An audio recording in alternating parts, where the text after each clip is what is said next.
আলো ফোটা পূর্বে নিদ্রা ত্যাগ করে 4 মা মেয়ে একসাথে নামাজ পড়ল। এরপর বারান্দায় শীতল পাটি বিছিয়ে 3 বোন পড়তে বসল। রাতভর ঝমঝম করে বৃষ্টি হয়েছে। বর্ষা স্নানে স্নিগ্ধ প্রকৃতি, মায়াবী সকাল। এমন সকালে কেউ ঘুমাতে চায় আর কেউ বা বই পড়তে পছন্দ করে, অথবা পছন্দের অন্য যে কোনো কাজ করে। পূর্ণার ঘুমাতে ইচ্ছে করছে, পড়া একদমই সহ্য হচ্ছে না। পড়া থেকে উঠে সে মনোবাসনা পূর্ণ করতে বিছানায় গা এলিয়ে দিল। সাথে সাথে ঘুমে হারালো। পদ্মজা অনেক ডাকলো, উঠল না। এদিকে স্কুলে যাওয়ার সময় হয়েছে। হেমলতা বাইরে থেকে উকি দিয়ে প্রশ্ন করলেন, পূর্ণা ঘুমে? জি আম্মা। সে জানে না স্কুল আছে, তবুও কোন আক্কেলে ঘুমালো? মায়ের কঠিন স্বরে পদ্মজা ভয় পেল। পূর্ণা নির্ঘাত মার খাবে আজ। সে হেমলতাকে আশ্বস্ত করে বলল, তুমি যাও আম্মা, পূর্ণা কিছুক্ষণের মধ্যে তৈরি হয়ে যাবে। হেমলতা জানেন পূর্ণা এত সহজে ঘুম থেকে উঠবে না। অহরহ এমন হয়ে আসছে। যতই আদর করে ডাকা হোক না কেন, বৃষ্টিমাখা সকালে তার ঘুম ছুটানো যায় না। বাঁশের কঞ্চি পূর্ণা খুব ভয় পায়। কঞ্চি বাড়ি না খাওয়া অবধি ঘুম পূর্ণাকে কিছুতেই ছাড়বে না। এই যেন ভূত ছাড়ানোর মতো। হেমলতা বাঁশের কঞ্চি আনতে যান। এদিকে পদ্মজা ডেকেই যাচ্ছে, পূর্ণা ওঠ, মারটা খাওয়ার আগে ওঠ। এই পূর্ণা, পূর্ণা রে, পূর্ণা ওঠ। পূর্ণা পিটপিট করে চোখ খুলে আবার ঘুমিয়ে যাচ্ছে। প্রেমা এই ব্যাপারটা খুব উপভোগ করে।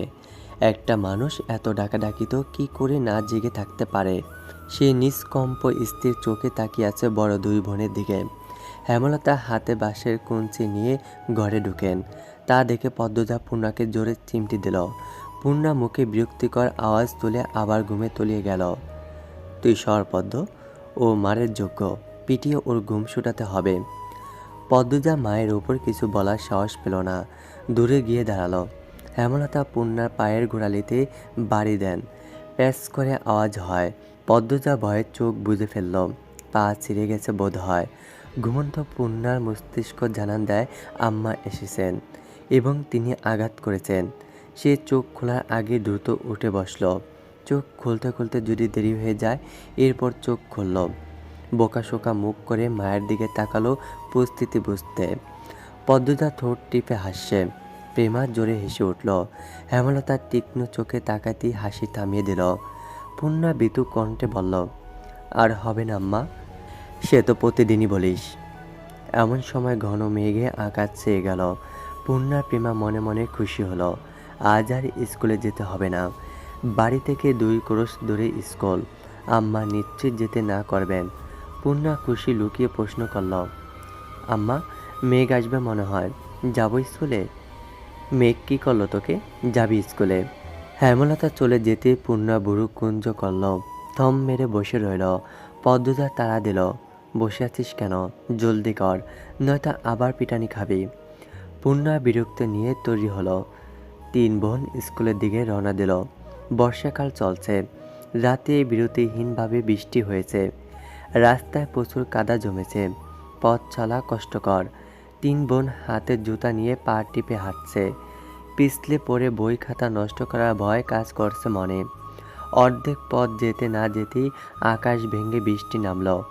পদ্মজা পথের পাশ থেকে বড় কচু পাতা ছিঁড়ে নিল 3টা। 3 বোন কচু পাতা মাথা আড়াল করল, কিন্তু দেহ ও বই খাতা আড়াল করা গেল না। ভিজে একাকার হয়ে যাচ্ছে। পূর্ণা বিরক্তি প্রকাশ করল, দেখ ভিজে স্কুলে গিয়ে লাভ কি আপা, দেখ পায়জামা হাঁটু অবধি কাদা আর বৃষ্টির পানি দিয়ে কি হয়েছে। পদ্মজা চিন্তিত ভঙ্গিতে বলল, বুঝতে পারছি না কি করব, স্কুলে যাব নাকি বাড়ি ফিরব। আফা বাড়ি ফিরে যাই, বলল প্রেমা। পদ্মজা ভাবল। এরপর 2 বোনকে বলল, বিজয় তো কতবারই গেলাম, আজও যাই, সমস্যা কি? অগত্যা স্কুলে যেতেই হলো। স্কুল ছুটির আগেও বৃষ্টি পুরোপুরি থামেনি। তখন গুড়ি গুড়ি বৃষ্টি পড়ছিল। বৃষ্টিতে ভিজে ভিজেই বাড়ি ফেরার পথ ধরল 2 বোন। প্রেমা 1 ঘন্টা আগে ছুটি হয়েছে। পদ্মজা নিচু কণ্ঠে জিজ্ঞাসা করল, আব্বা আসছিল স্কুলে? হ আসছিল, প্রেমারে নিয়ে গেছে। তোর সাথেও তো দেখা করলো। পদ্মজার গলাটা করুণ শোনালো। পূর্ণার মন খারাপ হয়। আব্বা কেন তার এত ভালো আপাকে ভালোবাসেন না? পূর্ণা পড়ে যাবি, সাবধানে হাঁট। পদ্মজা সাবধান বাণী দিতে দিতে পূর্ণা ধপাস করে কাদা মাটিতে পড়ল। পদ্মজা আটকে উঠল। পূর্ণার পা নিমিষে ব্যথা টন টন করে ওঠে। পদ্মজা পূর্ণাকে তোলার চেষ্টা করে। পদ্মজাকে আঁকড়ে ধরে উঠতে পারছে না পূর্ণা। কাঁদো কাঁদো হয়ে পদ্মজাকে বলল, আপা, পা ভেঙে গেল মনে হয়, কি ব্যথা করছে। মস্কেছে বোধ হয়, ঠিক হয়ে যাবে, ওঠার চেষ্টা কর, আমার গলা ধরে চেষ্টা কর। গ্রামের পথ, গুড়ি গুড়ি বৃষ্টি, পথে কেউ নেই। গৃহস্থরা বাদ ঘুম দিয়েছে। সামনে বিল থই থই জল, তার পাশে ক্ষেত, ডানে বামে কাদামাটির পথ, পিছনে ঝোপঝাড়। পদ্মজা সাহায্য করার জন্য আশেপাশে কাউকে দেখতে পেল না। পূর্ণা পা সোজা করার শক্তি পাচ্ছে না। পায়ে প্রচণ্ড ব্যথা, ঠোঁট কামড়ে কাটছে সে। পদ্মজা না পারছে পূর্ণাকে তুলতে, আর না পারছে পূর্ণার কান্না সহ্য করতে। সে মনে মনে আল্লাহর কাছে সাহায্য প্রার্থনা করছে। পদ্মজার উৎসাহে পূর্ণা মনকে শক্ত করে পায়ের পাতা মাটিতে ফেলল। সাথে সাথে শরীরের ব্যথা বিজলি চমকালো। আফারে, পারছি না, আমার পা শেষ, মরে যাব আমি। এসব বলিস না, পায়ের ব্যথা কেউ মরে না। আহত পা ফুলে 2 ইঞ্চি উঁচু হয়ে গেছে। তা দেখে আতঙ্কে পদ্মজার চোখ মুখ নীল হয়ে গেল। তার কান্না পাচ্ছে খুব। পদ্মজা পূর্ণার পায়ে আলতো করে চাপ দিতেই পূর্ণা চেঁচিয়ে উঠল, একটু সাবধানে হাঁটলে কি হতো, ইস, এখন কি কষ্টটা হচ্ছে। আপা পা ব্যথা খেয়ে নিচ্ছে। পদ্মজা খুব কাছে পায়ের শব্দ পেল। চকিতে চোখ তুলে ক্ষেতের দিকে তাকালো। মুহূর্তে ঠোঁটে হাসি ফুটে উঠল। সে পূর্ণাকে বলল, পূর্ণা রে, আম্মা আসছে। হেমলতাকে দেখে পূর্ণা কলিজায় পানি পেল। মনে হলো মাকে দেখি ব্যথা অনেকটা কমে গেছে। হেমলতা ছুটে আসেন, পূর্ণার মাথায় হাত বুলিয়ে বলেন, কিছু হয়নি, এসব সামান্য ব্যাপার। এরপর পদ্মজাকে বললেন, তুই বইগুলো নে। হেমলতা এদিকে সেলাই করা কাপড় দিতে এসেছিলেন। যার কাপড় ছিল সে অসুস্থ, তাই যেতে পারছিল না। বাড়িতেও কোনো কাজ মন টেকছিল না, তাই ছাতা নিয়ে বেরিয়ে পড়েন। ঘরে চুপচাপ বসে থাকার চেয়ে একটা মানুষকে সাহায্য করা ভালো। ফেরার পথে তিনি দূর থেকে দেখতে পেলেন 2টো মেয়েকে। একটা মেয়ে পথে বসে আছে, আর একটা মেয়ে পাশে। বিপর্যস্ত অবস্থা তাদের। মেয়ে দুটিকে চিনতে পেরে বুক কেঁপে উঠল। পথ দিয়ে আসলে দেরি হবে, তাই তিনি ক্ষেতের পথ ধরেন। পূর্ণা ব্যথায় যেন নিঃশ্বাস নেওয়ার শক্তি পাচ্ছে না। একটা ভ্যান পাওয়া গেলে খুব উপকার হতো। 2 মিনিটের মাথায় ভ্যানের দেখা মিলল। অনেক দূরে ভ্যানের অবস্থান। ভ্যানের চিত্রা লিখন সহ আরও 2 জন। তারা মাতব্বর বাড়িতে গিয়েছিল। যখন কাছাকাছি ভ্যানের অবস্থান, তখন চিত্রা পদ্মজা আর তার মা বোনকে দেখল। উদ্বিগ্নতা নিয়ে ভ্যান থামাতে বলল। লিখনের নজরে ব্যাপারটা আসতেই সে তাড়াহুড়ো করে ভ্যান থেকে নামল। চিত্রা আগে আগে এগিয়ে আসে, চোখে মুখে আতঙ্ক নিয়ে বলল, পূর্ণার কি হয়েছে? পদ্মজা বলল, কাঁধায় পড়ে পা মচকে গেছে। হেমলতা চিত্রা, পদ্মজা এবং পূর্ণাকে তুলে দিয়ে লিখন সহ বাকি 2 জন সহকর্মী ভ্যান ছেড়ে দিল। তারা হেঁটে ফিরবে। পা ব্যথা অনেকটা কম লাগছে। 2টি বালিশের উপর পা রাখা। ব্রেস নেই বিধায় ব্রেসের মতো কাপড় বেঁধে দিয়েছে হেমলতা। যা ব্যথা পেয়েছে, কয়দিন বোধ হয় স্বাভাবিকভাবে হাঁটতে পারবে না। হেমলতা মুখ তুলে খাইয়ে দিলেন। এরপর বললেন, এবার খুশি? স্কুলে যেতে হবে না, কাজ করতে হবে না, সকালে উঠে পড়তে বসতে হবে না। পূর্ণা রাজ্যের দুঃখ নিয়ে বলল, সবই ঠিক আছে, কিন্তু এখন আমি টিভি দেখতে যাব কি করে? কোনো সাড়া না পেয়ে পূর্ণা বুঝতে পারল সে মুখ ফুসকে ভুল জায়গায় ভুল কথা বলে ফেলেছে। সে বিব্রত হয়ে উঠল, ঢোক গিলল। এরপর কাচুমাচু হয়ে মিয়ে যাওয়া গলায় বলল, মোটেও খুশি হয়নি। বিকেলে মগা এসে জানালো মুন্নার বাপ খুন হয়েছে। কথাটি শোনার সাথে সাথে উপস্থিত সকলের মাথায় যেন বজ্রপাত পড়ল। পঙ্গু ভিক্ষুক অসহায় মানুষটাকে কে মারল? এমন মানুষের শত্রু থাকে? এমনই শত্রু যে একদম মেরে ফেলল? হেমলতা শ্বাসরুদ্ধকর কণ্ঠে প্রশ্ন তুললেন, কখন? মগা বলল, দুপুরের কথা। দুপুর 2টো কি 3টায় গ্রামবাসী জানতে পারে এই ঘটনা।